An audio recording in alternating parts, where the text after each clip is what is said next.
Lawrence tonight. Good evening, Ali.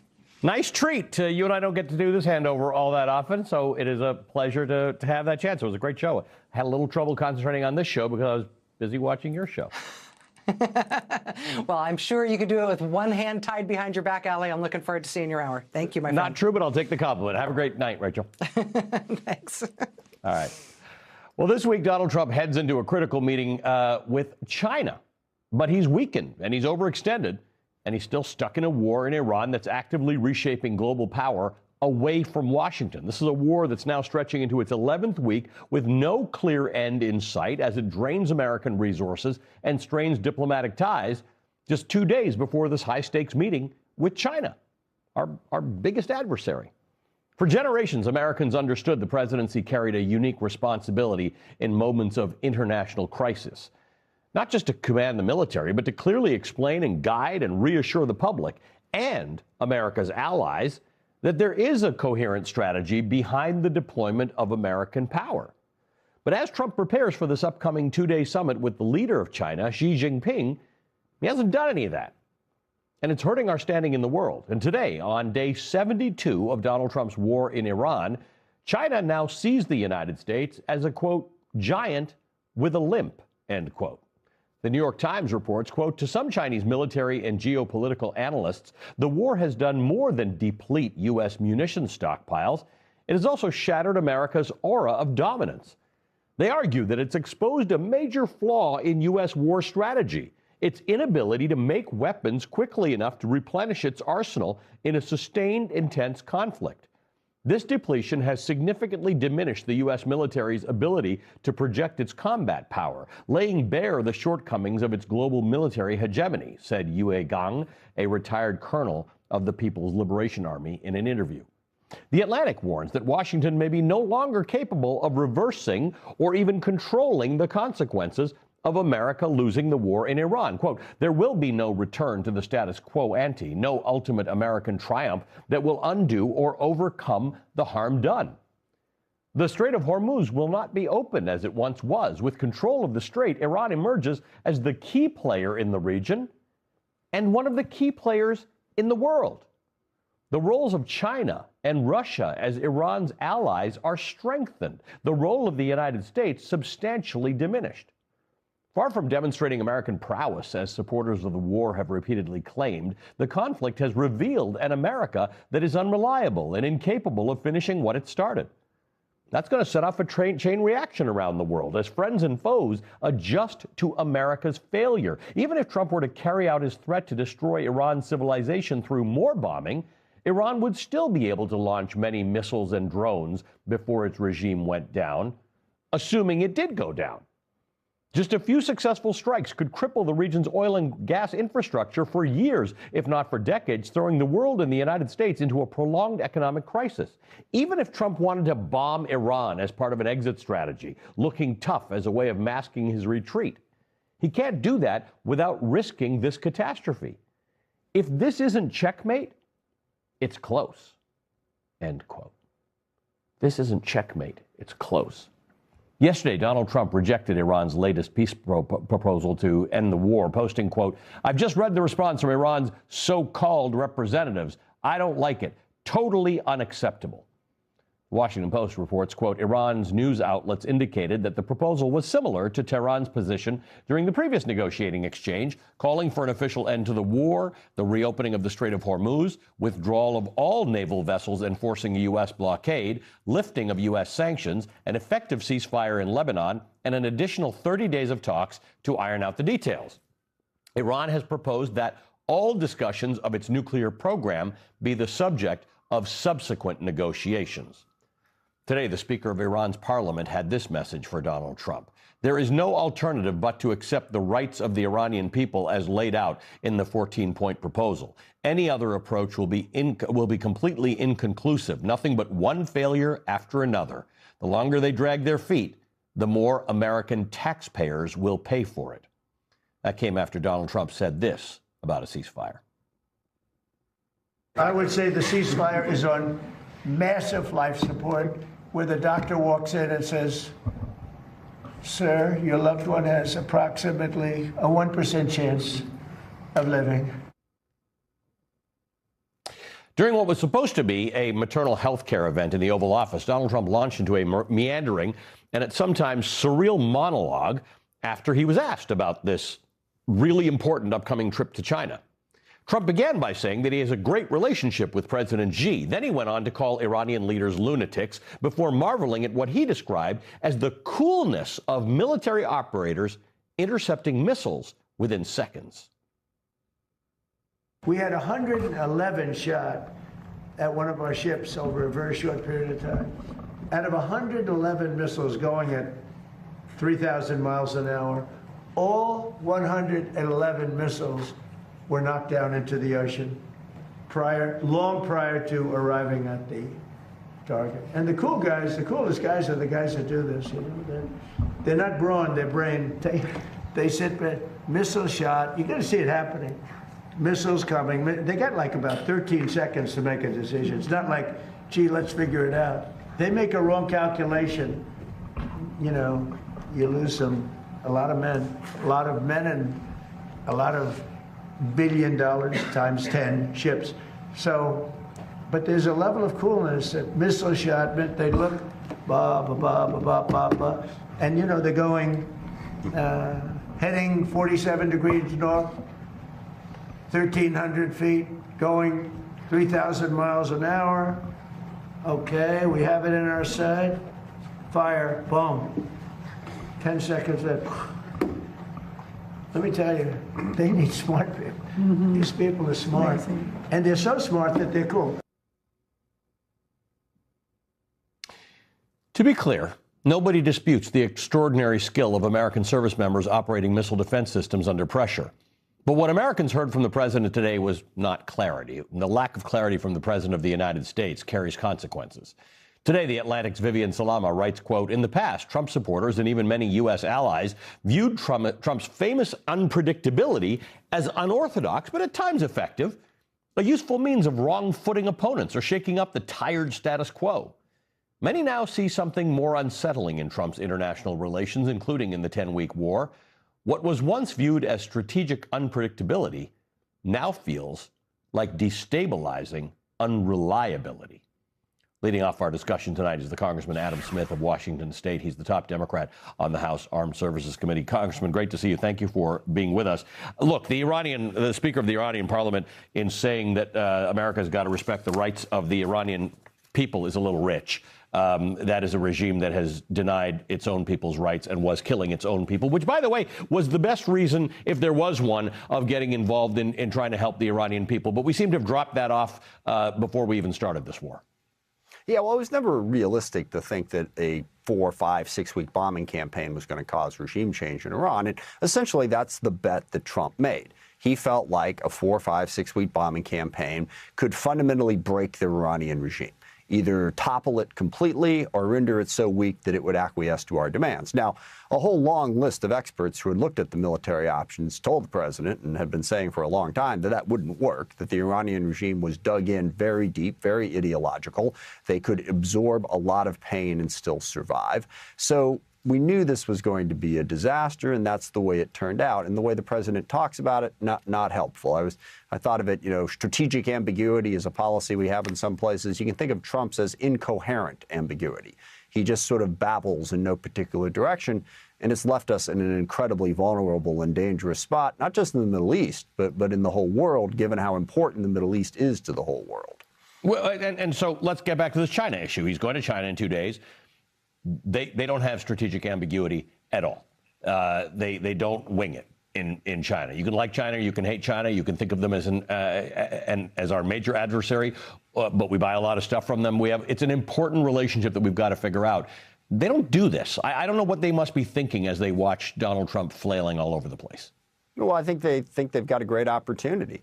And look, this notion that President Trump was doing some sort of weave in the way he talked about 10 different subjects and circled his way back and rambled off in some different direction, that there was some sort of coherent strategy behind that, was always absurd. I mean, the truest thing I've ever heard about this was a quote attributed to Jared Kushner, of all people, that said that his father-in-law looks at the world, when you don't know where you're going, you're always on the right path.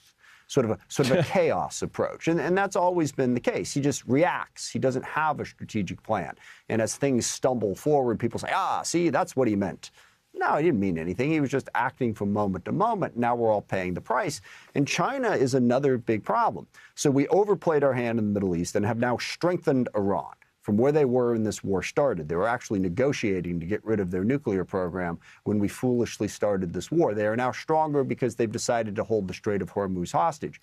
Similarly, the trade war that Trump has launched against China has exposed our vulnerabilities on critical minerals, on the need to have China buy our soybeans. So he heads into this really important, what is primarily an economic negotiation, in a weakened position because he lashed out with his trade war, again, without thinking where it would actually go. President Trump has weakened us to a substantial degree in the Middle East with China, and now he walks into a summit in that weakened position, and he's not exactly a very capable negotiator. So it is very concerning to see what will come out of this summit. He's made everybody, China included, but even Canada, where I'm from, think differently about their strategic and trade relationships with the United States. He told John Roberts on Fox, the Fox News correspondent Bill Malugin tweeted out, President Trump tells Fox News colleagues John Robert in a phone call just now he's seriously considering making Venezuela the 51st U.S. state, adding that there's $40 trillion in oil there and Venezuela loves Trump. It's deeply unserious, and this is part of the problem, that we're living in a very serious world, and he's about to meet our most serious adversary. Yeah, I've never liked the unserious line because it's idiotic, it's stupid, it's egotistical and narcissistic, but it's deadly serious because it has consequences. The whole rest of the world sees the president as some combination of a tin-horn joke dictator or a belligerent bully willing to use U.S. power to coerce anyone he sees fit. I mean, claiming that you're just going to grab the sovereign territory of another country undermines our credibility. And look, this is the most important point. How do we get out of this Iran situation? Yes. The only way out of it is to negotiate, to actually work with. There's some 50 countries that have now coalesced around the UK and France to say, hey, opening the strait is enormously important to us. We want to be part of this. Trump has pushed them all away in favor of unilateral action, in favor of Jared Kushner and Steve Witkoff negotiating a deal. We need allies and partners. We need the rest of the world. And he's pushed them all away. And claiming that the U.S. is going to grab the sovereign territory of Venezuela just pushes further people away. We need to be bringing partners and allies together to help us out of this very, very deep hole that Donald Trump has dug for us. And yet he continues to take the opposite approach because he's flailing all over the place, again, in an incoherent manner. It's very different than how we got into the Iran nuclear deal in 2015. It was about 2 or 3 years of very intense American negotiation after several years of other parties negotiating, America bringing in some very, very targeted economic sanctions. That was a very well thought out, long-term, hard-fought victory that Donald Trump pulled us out for. It wasn't Witkoff and Kushner hanging around and hoping somebody will meet them in Pakistan. And it worked. Iran stopped moving towards a nuclear weapon. And that's the crucial part of this. Fareed Zakaria actually had a very good column on this about a week ago, that the U.S. has sometimes been trapped between the idea that we've got to deal with Iran, and wouldn't it be better if Iran was gone? And the thing is, you can't sort of walk down that fence. You can't say we're going to negotiate them, we're going to contain them, and then we're going to sort of cross our fingers and hope that the regime disappears. President Obama was the first president to recognize that and say, no, I don't like negotiating with these people. They murder their own people. They support terrorism. They are trying to build a nuclear weapon. They're destabilizing a half dozen countries in the Middle East.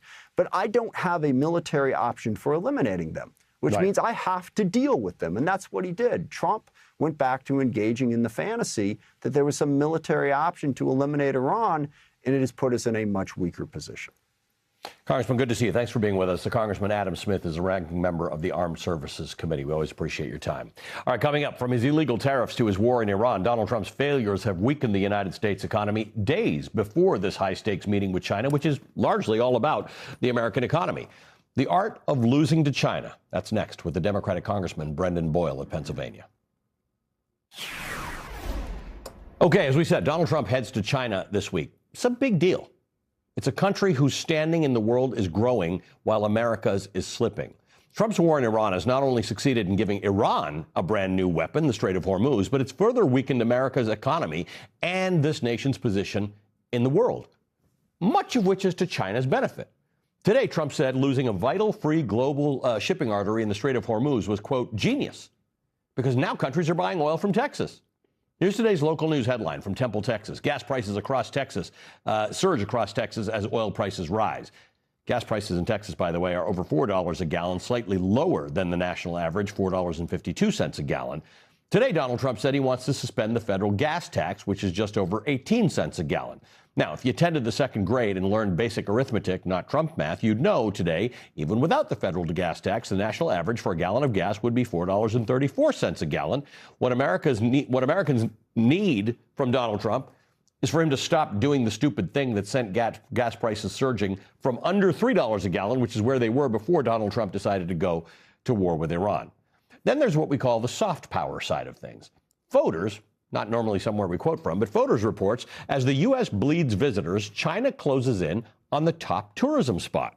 According to a new assessment by the World Travel and Tourism Council, 80 million more people traveled internationally in 2025 compared to 2024. That was a bumper year for global travel. However, the U.S. didn't benefit from that increase. Visitor numbers to the United States dropped by 5.5%. America lost tourists.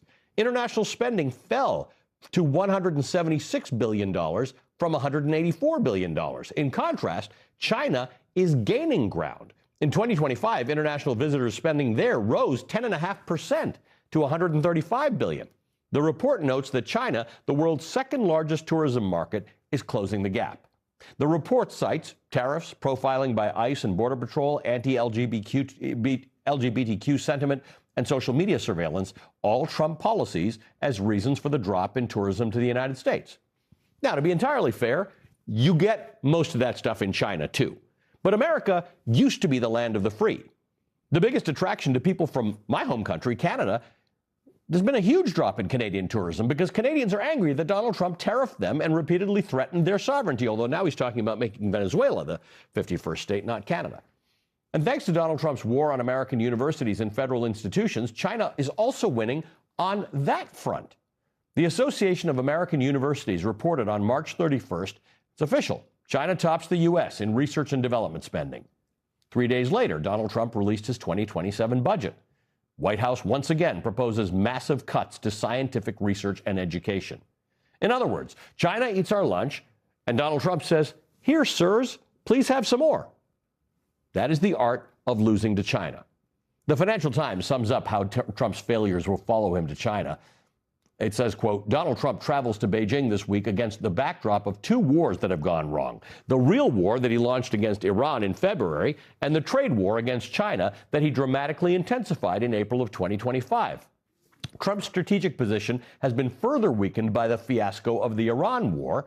The U.S. president was originally scheduled to travel to Beijing in mid-April. He delayed the trip, apparently hoping to get the conflict with Iran wrapped up before he met Xi.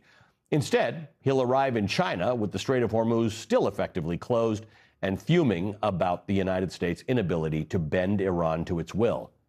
But the Financial Times notes that there's more to China's advantage than just Trump's mess-ups. The U.S. president's trademark bravado will be used to obscure the weakness of his position. The reality, however, is that Xi Jinping, who, quote, has all the cards, to use a phrase that Trump likes, the Chinese president's ace is his country's near monopoly over the production of rare earth minerals and critical minerals that are crucial to the functioning of American industry. Joining us now is the Democratic Congressman Brendan Boyle of Pennsylvania. He's the top Democrat on the House Budget Committee and a member of the Ways and Means Committee. He's here in person. Nice to see you. Great to be here in person. Let's talk about gas prices. They're up a lot. There was no surprise in that at all, because in the early days of the war, we saw the price of oil going up 50%, and 100% of the time, the price of gas tracks the price of oil. So now we've got oil up 50%. You did suggest dropping the gas tax, about 18 cents a gallon, which will help, but stopping the war would be even better. Yeah, I did not expect today, Ali, that I would have as an endorser of my bill, Donald Trump. But sure enough, he came out for something that I introduced a month ago, which would be a suspension of the federal gas tax, which is only 18.4 cents per gallon. and it would be suspended anytime we go north of $3.99 a gallon on the national average. The second part of my bill, though, I doubt Donald Trump and Republicans will like much, and that is the lost revenue that is supposed to go to the National Highway Trust Fund would be made up by a dollar-for-dollar drop in terms of the oil subsidies that are contained in Trump's one big because the gas bill. tax is not for nothing. It does actually pay for our highways. And that's the second point that Donald Trump left out. All of the money that goes from the federal gas tax goes to a National Highway Trust Fund. We can't underfund that because we'll actually pay more down the line. But the bottom line is Donald Trump is attempting to partially put out the fire that he caused. Gas prices were $2.98 a gallon on average on February 28th, right before the beginning of this completely unnecessary Iranian war. So yes, suspend the gas tax. It'll help, but as you pointed out, the math, it'll only help a little bit. So you say when gas prices go above $3.99. I've often thought and have heard and have read that $4 is like a psychological thing. People start to change their behavior at $4. I've talked to a few people who've said they bought an electric car, something they, everybody toys with but can't, and you have to have money, disposable income, to actually be able to do that right now. But people change their behavior. They start to carpool. They try to use public transit. That works in some parts of the country. It doesn't work everywhere. Everybody can't change their behavior. Yeah, and in a place like the district I represent in Philadelphia, we have a great mass transit system. I'm biased. My dad used to work for it. SEPTA, you have a great one here.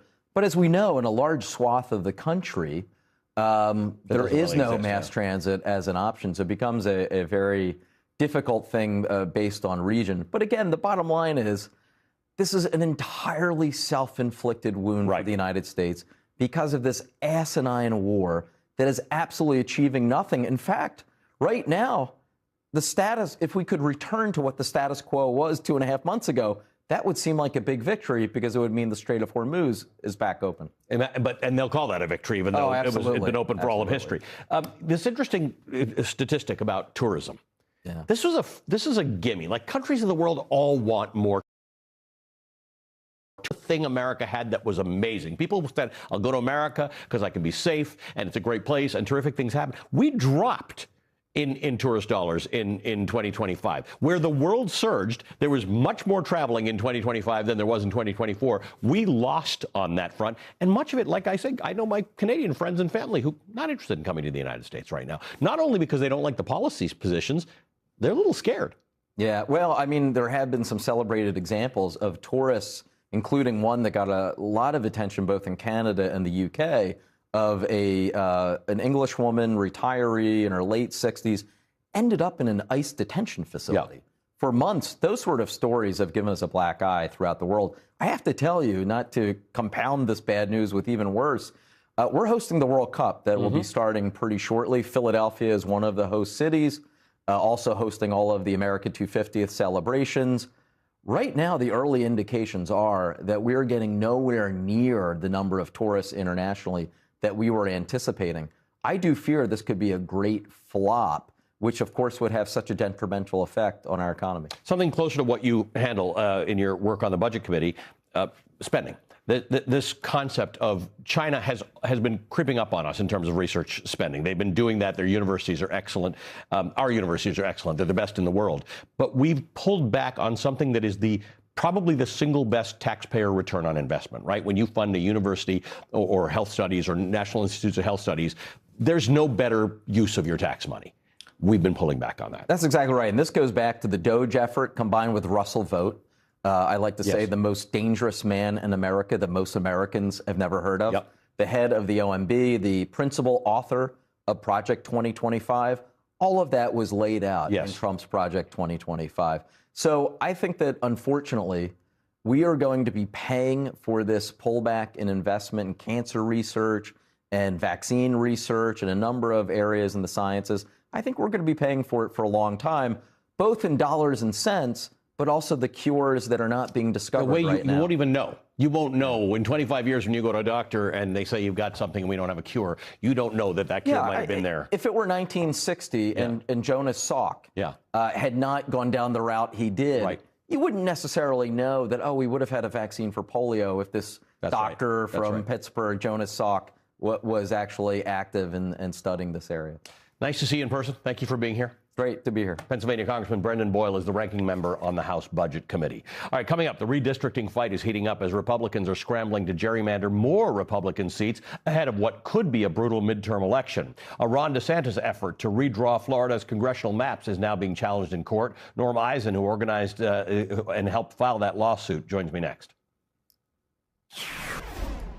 There are several big developments in the redistricting arms race single-handedly started by Donald Trump, a president who, we'll remind you, has a 62% disapproval rating, who is desperate to stop Democrats from winning control of Congress in November and gaining subpoena power. Today, the Associated Press reports that Democrats in Virginia, quote, filed an emergency appeal with the U.S. Supreme Court seeking to halt a Virginia ruling invalidating a ballot measure that would have given their party an additional 4 winnable U.S. House seats, end quote. And now another major redistricting battle is unfolding in Florida. Several voting rights organizations, including the Democracy Defenders Fund and the League of Women Voters of Florida, are suing the Republican Governor Ron DeSantis over what they describe as an unconstitutional partisan gerrymander. The plaintiffs argue in the lawsuit, quote, Governor DeSantis orchestrated an unprecedented special session to force through a new congressional redistricting plan in the middle of a decade. The plan is illegal. It is a flagrant violation of the express will of the people of Florida, who amended their constitution just over 15 years ago to ban precisely the intent that is at the heart of the plan. Governor DeSantis redrew Florida's congressional districting with a plan with the goal of increasing the number of Republican seats to 24 of Florida's 28 congressional districts, while undermining Black and Latino voting strength across the state.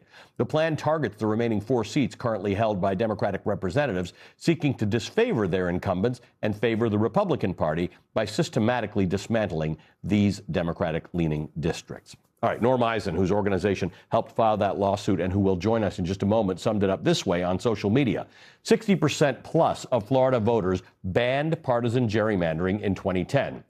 This map defies voters' will. We're asking the court to strike it down. And this fight is not just fueling political tension in state capitals and courtrooms. According to the Associated Press, it's also creating confusion and chaos. Republicans rushed to gerrymander congressional districts across several southern states after a U.S. Supreme Court ruling hollowed out the Voting Rights Act, is confusing voters and creating logistical headaches for local election officials. Thousands of Louisiana voters have already cast early ballots for congressional candidates in what could be the wrong district. Alabama's primaries are a week away, but the state could force a do-over for voting on U.S. House races. A new congressional map in Tennessee upended races that had been underway for months. Michael McClanahan, the NAACP's Louisiana State Conference president, is hearing total confusion as voters call him and ask, is there an election? Anisha Hardy, executive director of Alabama Values, which provides support to voting and civil rights groups, said, once people stop believing that the process is stable and fair, disengagement is going to increase. And that's one of the biggest dangers here. And Democrats in Congress are now making clear that they plan to fight these efforts aggressively. This morning, the House Democratic leader, Hakeem Jeffries, said even after being aided and abetted by blatantly undemocratic court decisions, the failed GOP majority will not be able to gerrymander themselves back into power. Democrats will take control of the House of Representatives in November. And in Florida, that's exactly what Republicans are trying to do, gerrymander themselves back into power. But folks like our next guest are working to put a stop to it. Joining us now is Norm Eisen, co-founder and executive chair of the Democracy Defenders Fund. He's the former ethics chief in the Obama White House and the co-founder of The Contrarian. Norm, great to have you here. Thank you for being with us. Thanks for having me back. We've been talking for so long about so many things, but this one is now, I think, the biggest fire that we're facing, because it doesn't matter what your positions are on anything else, climate, healthcare, immigration. What matters is your agency is being removed, not necessarily your vote. Because the same number of people maybe will still be able to vote, but your agency, the weight and value of your vote is being diminished. And the ability to express your choices when we're packing and cracking these congressional districts. And the down ballot alley, it's not just the federal Congress, it's state legislatures and so many down ballot issues. But the good news is that there actually are laws in place. So in Florida, my organization, working with a wonderful coalition and group of clients, noticed under Florida law, the Florida Constitution, you're not allowed to do a partisan gerrymander. And it's so striking. Governor DeSantis and his allies, perhaps taking a cue from Donald Trump's book, don't care what the law says. They're determined to ram it through anyhow. So we've gone to court. We're going to seek emergency relief, and we're going to put a stop to this. It's important in its own right, but also because it's one of dozens of actions like it around the South and around the country to fight back and encourage voters, hey, we're fighting for you to be able to cast a vote that counts. So, Norm, for a long time, you have been saying, literally over a decade, you've been saying you have to fight the things that are wrong, because when you let the little things go, bigger things happen. And that's kind of where we are here, right? There are a lot of people who don't go out and vote in their state legislatures, but the state legislatures are the ones that are making these decisions. This is really important. The only way out of this one for most Americans, other than the lawsuits you're filing, is making sure you show up to vote. If you have the right to cast a mail-in ballot, utilize it. If you can do early voting, do that. Election day is your option, show up on election day. But have a lot of ID with you. Ali, we have the courts of law that are working, but also the court of public opinion. That's why I'll be traveling with thousands of people from all over the country, advocates, ordinary citizens, to Montgomery Saturday. This weekend, we're converging. All roads lead to the South because at every turn in the fight for equality in our country, it has been necessary to back up the will of the courts with the expression of the American people. So I think back to where we were on January 20th, 2025, about 16 months ago, when Donald Trump began his stream of illegal actions. Our organization alone, the Democracy Defenders Fund, and our affiliate, the Democracy Defenders Action, over 300 legal matters and cases since then. We've helped wake up the country, stop his illegal actions. Hey, that's part of the reason that Donald Trump is so unpopular, more unpopular than Nixon. Right. So unpopular, the American people see the corruption and the costs of this. Their soaring cost crisis is not unrelated to the billions of dollars that Donald Trump and his cronies are taking out of the government. Riddle me this. What's going on in Florida seems to be blatantly unconstitutional, against both the will of the intent of the Constitution and the will of the people who voted in a referendum.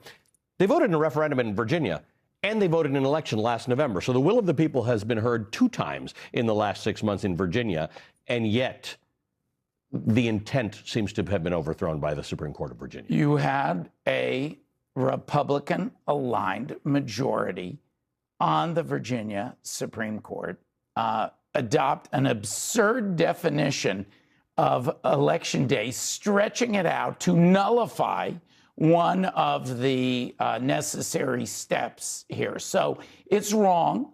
As we see, there is an appeal to the United States Supreme Court. But on the other hand, if we're successful in knocking out the DeSantis gerrymander, that'll more than make up for Virginia. Probably you're going to see a 2-seat Democratic pickup there anyhow. So the point is, voters should know, from the leaders down to average folks, we are fighting for them in the court of law and in the court of public opinion, whoever they may vote for. That's right. This is not a partisan battle. You're fighting for everybody's right. Every vote. Yeah.